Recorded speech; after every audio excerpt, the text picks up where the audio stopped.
মামা আপনারা তো কি তো গরু ছাগলে খাই দেখতাম। তুমি তো দেখছো গরু ছাগলে খায়, আমিও দেখি গরু ছাগলে খায়।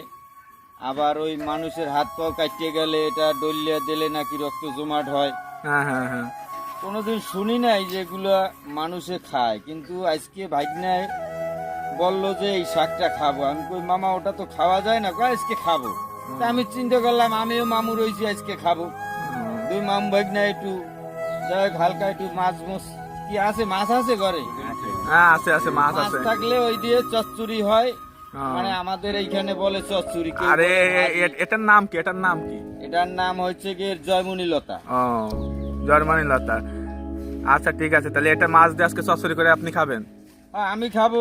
কোনোদিন কারোর খাইতে দেখি নাই, দেখি আমি খাইয়ে যদি আল্লাহ কোনো একটা উপকারের ভিতরে আসে তাহলে। না আমরা তো জানি এই গরু ছাগলে খায় এই খাবারটা। গরু ছাগলেই খায় এগুলা, এগুলা মানুষের খাদ্য না। কিন্তু মানুষ যদি খায় তাহলে মানুষের আল্লাহ অনেক উপকার করতে পারে। কে তো গাছ পাতা আল্লাহ ওই কি লতা খাই না, কিন্তু ওই কাটিয়ে গেলে আবার কামে লাগে।